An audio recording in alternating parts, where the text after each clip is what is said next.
Hi friends, welcome to Shweta Raghu YouTube channel. Tomato chutney ಮಾಡುವ ವಿಧಾನ. Friends, ಕ್ವಿಕ್ಕಾಗಿ ಮತ್ತು ಈಸಿಯಾಗಿ ಆಗುವಂಥ ಚಟ್ನಿ ರೆಸಿಪಿ ಹೇಗೆ ಮಾಡೋದು ಅಂತ ನೋಡ್ಕೊಂಡು ಬರೋಣ ಬನ್ನಿ. ಇದು ಎಲ್ಲರಿಗೂ ಯೂಸ್ ಆಗುತ್ತೆ, ಬ್ಯಾಚುಲರ್ಸ್ಗಾಗಲಿ ಇಲ್ಲ ಚಿಕ್ಕ ಮಕ್ಕಳಿಗೆ ದೋಸೆಗೆ ಚೆನ್ನಾಗಿರುತ್ತೆ. ಒಂಥರ ಒಂದು ಬಾಣಲಿ ಇಟ್ಕೋತಾ ಇದ್ದೀನಿ, ಆಯಿಲ್ ಹಾಕ್ಕೋತಾ ಇದ್ದೀನಿ, 1 2 ಸ್ಪೂನ್ಸ್ ಆಫ್ ಆಯಿಲ್ ಹಾಕ್ಕೋತಾ ಇದ್ದೀನಿ.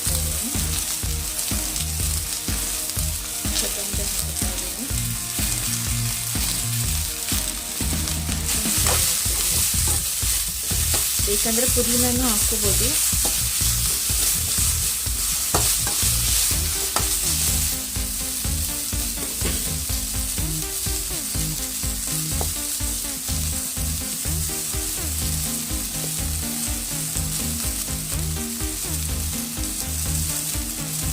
ಈಗ ಟೊಮೆಟೊ ಹಾಕೋತಾ ಇದ್ದೀನಿ.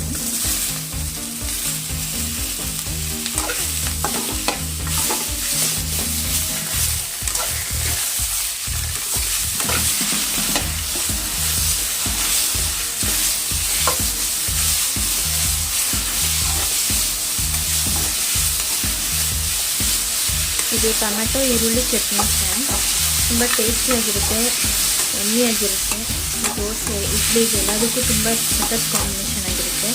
ಒಂದು ಸತಿ ಈ ಥರ ಟ್ರೈ ಮಾಡಿ ನೋಡಿ, ನೀವೇ ಮತ್ತೆ ಪದೇ ಪದೇ ಮಾಡ್ಕೊಂಡು ತಿಂತಿರ್ತೀರ.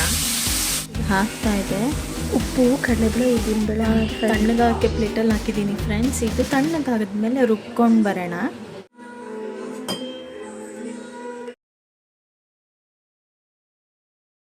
ಫ್ರೆಂಡ್ಸ್, ಮಿಕ್ಸಿ ಮಾಡ್ಕೊಂಡು ರೆಡಿ ಹಾಕಿದೆ. ಚಟ್ನಿಗೆ ಒಗ್ಗರಣೆ ಹಾಕೊಳ್ಳೋಣ ಬನ್ನಿ ಹೇಗೆ ಅಂತ. ಒಗ್ಗರಣೆಗೆ ಬಾಣಲಿ ಇಟ್ಕೊಂಡು ಎಣ್ಣೆ ಹಾಕೋತಾ ಇದ್ದೀನಿ. ಈಗ ಸಾಸಿವೆ ಹಾಕೋತಾ ಇದ್ದೀನಿ.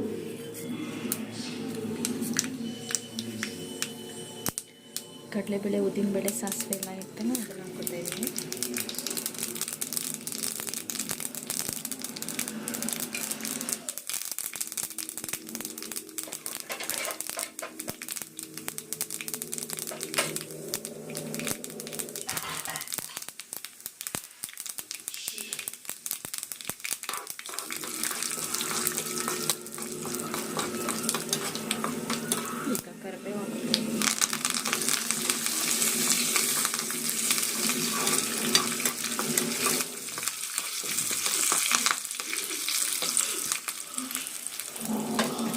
ಈಗ ಫ್ಲೇಮ್ ಆಫ್ ಮಾಡ್ಕೋತಾ ಇದ್ದೀನಿ ಫ್ರೆಂಡ್ಸ್. ನೋಡಿ ಫ್ರೆಂಡ್ಸ್, ಫೈನಲಿ ಚಟ್ನಿ ರೆಸಿಪಿ ರೆಡಿಯಾಗಿದೆ. ನಾನು ಸರ್ವ್ ಮಾಡಿದ್ದೀನಿ ಒಂದು ಬೌಲಿಗೆ. ನಾನು ಈಗ ದೋಸೆಗೆ ಮಾಡ್ಕೋತಾ ಇದ್ದೀನಿ. ನೀವು ದೋಸೆಗಾದರೂ ಆಗಲಿ, ಇಡ್ಲಿಗಾದರೂ ಆಗಲಿ, ಚಪಾತಿಗಾದರೂ ಆಗಲಿ ಚೆನ್ನಾಗಿರುತ್ತೆ. ಒಂದು ಸತಿ ನಾನು ಮಾಡಿರೋ ಥರ ಟ್ರೈ ಮಾಡಿ ಫ್ರೆಂಡ್ಸ್.